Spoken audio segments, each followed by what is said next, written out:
You listened to my notes, I assume. I would be upset were it not for the equally privacy-indifferent background check I ran on you before hiring you for this job. I hid the copious material I compiled after opening the vault those 5 long years ago. In a fit of spastic paranoia, I did not write down the locations to the information. Find it for me, and be handsomely... Oh, were you expecting me to say handsomely rewarded?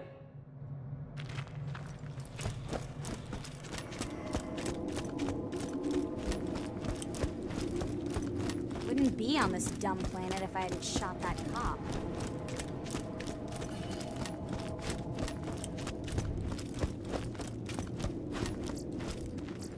I've been relocated to Sanctuary against everyone's better judgment. Not my own, mind you. I never wanted to be here. I was perfectly content to live out my days in a non-standard living arrangement with 2 ceiling chairs I met at a bar fight. Oh, they're adorable. They barely speak any English. And if you have to ask what a ceiling chair is, I pity the life you've wasted. I should discuss the scrollophaint in the room. The reason for my relocation was an elongated and systematically unpleasant torture at the hands of Jack's cronies.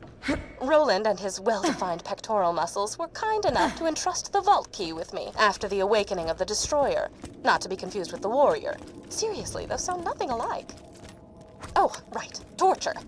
I asked nicely on several occasions to take proper precautions against bacteria on the instruments, but it fell upon idiotic ears. As they cut into my flesh over and over, I would fade in and out of consciousness and whisper to the ceiling chairs that it was going to be okay. Clark was afraid at first. His 4 legs trembled against the cold I ceiling. am alive! But he knew he had to be strong. Just stop talking! Then they went to work on his brother, Philippe. Philippe. Philippe was so brave. He was so brave for me when the rotary saws began to ply his legs from his body. Clark cried out for his brother, even when one of the torturers inadvertently sat on him and muffled his cries. The last thing Philippe said before he passed on to the great wooden beyond was, "I love you, Patty. I love you." And then he was gone.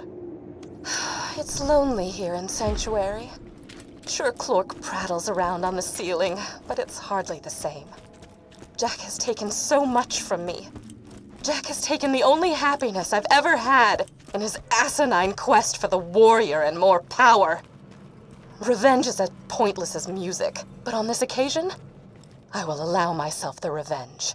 I will allow myself to aid in his downfall. Mark my words, Jack. You're going to die.